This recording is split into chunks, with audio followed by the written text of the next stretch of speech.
I would have loved to play more years with Tony Dorsett. I played just 3 years with him, and you know, he's just a phenomenal football player.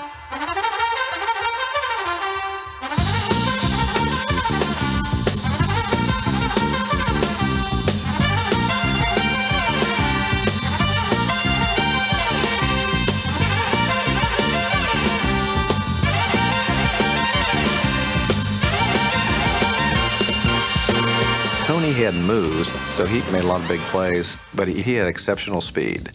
Goal line defense for the Vikings. A handoff, Dorsett up the middle. Here he goes. Cuts to his right. Going all the way. No! To the 30. To the 40.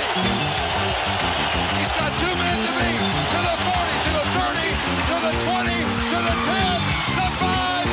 Touchdown! Unbelievable!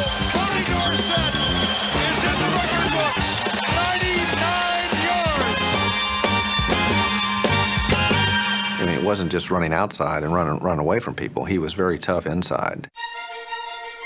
But everybody said he wasn't big enough. And what are they talking about? The guy's got good size. Tony could run inside with the speed he had at the outside. He could do everything. Back to the goal line, pass is tipped, caught by Dorsett anyway at the 15, Dorsett at the 20, makes a tackle at the 30, down the near sideline to the 40, cuts back to the middle of the field, he may go all the way.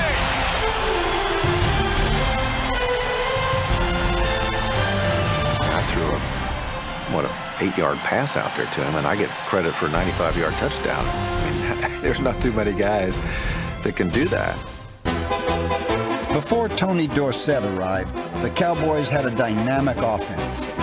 Yet they lacked an explosive runner to complement Pro Bowl quarterback Roger Staubach.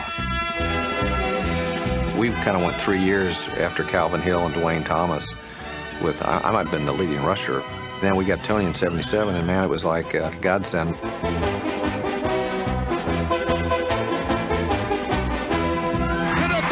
to the 40. He's going to score an 84-yard touchdown. Tony Dorsett, 84 yards on the touchdown. Dorsett would make the offense complete, but his impact wasn't immediate. It took time for the rookie's free-flowing style to mesh with Tom Landry's structured playbook. We were running practice, and I'm rolling this thing, and our defense, you know, playing the mock defense of the Cardinals. And so they went, and I seen it broke all the way back across, back behind the center. It will never in 100 years ever break like that. Stay on side. I said, Coach Landry, I got to run to what I see. You drafted me to be a runner. Let me run. I rolled slant 24, and it broke back just like he said it would never break. In 100 years. He's to the 30, the 20, the 10, the 5. Tony Dorsett, touchdown. And the next day in the meeting, Coach Landry comes in and he says, okay, Tony's a different type of runner. What you guys are going to have to do as offensive linemen, you're just going to have to put your hats on your guy, and he's going to run to what he sees. From that point on, I was able to become TD. In 1977, Dorsett went on to win Rookie of the Year and helped Dallas win its second Super Bowl. He became the first player to gain more than 1,000 yards in each of his first 5 seasons. Before he retired, Dorsett trailed only Walter Payton on the all-time rushing list.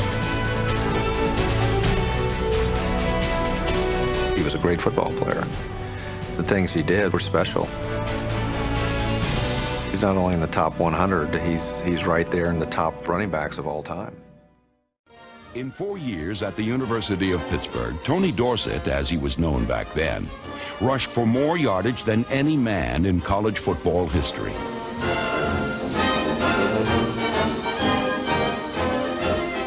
In 1976, he won the Heisman Trophy and led Pittsburgh to a national championship.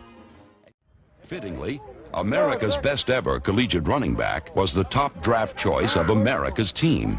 I told him that all the names came out that he wanted to be called Anthony Dorsett, and I said, well, when I won the Heisman Trophy, I wanted to be called Roger Staubach, but they didn't go along with that in the Navy, but he's been kidded a lot about certain things, but he's he's a fine, he's a fine guy and he's a great athlete. So it's worked out very well so far. And once he starts gaining the yardage, it's going to work out a lot better.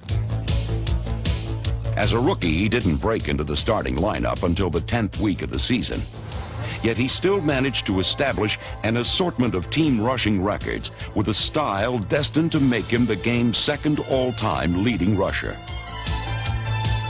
A big play guy, the kind of guy that you'll get down in there, and then boom, 40 yards, 50 yards. He kind of slips and slides, and then when he sees it, he's gone. He's got that kind of acceleration.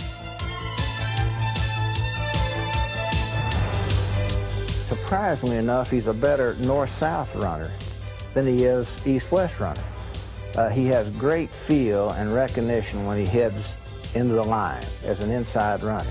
But you don't think about him being an inside runner because he only weighs 190 pounds. But it's his great acceleration and speed that makes him what he is today.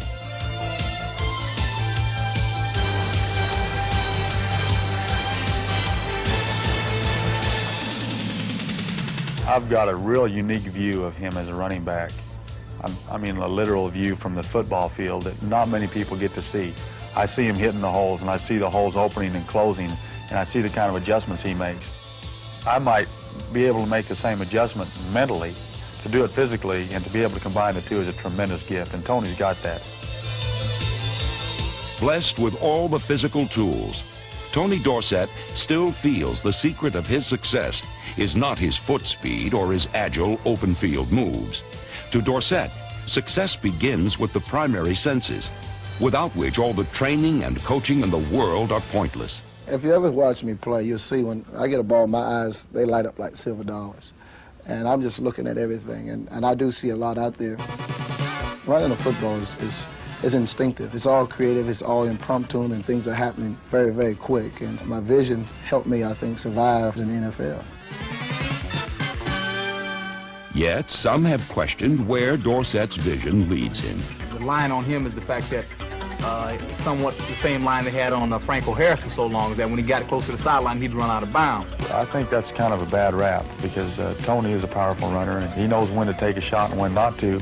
Now, he's not the kind of runner that's going to run over anybody, really, but he breaks a lot of tackles. We've hit him, I think, about as hard as you can hit him, and he keeps coming back. You know, he keeps saying, well, some guys, well, we're going to knock this guy's out of there, but hey, you can't knock him out. He's going to come back the next play and may beat you on the very next play. His history against us has been, you stop him, you stop him, you stop him, you stop him, and boom, he's gone for 40 or 50.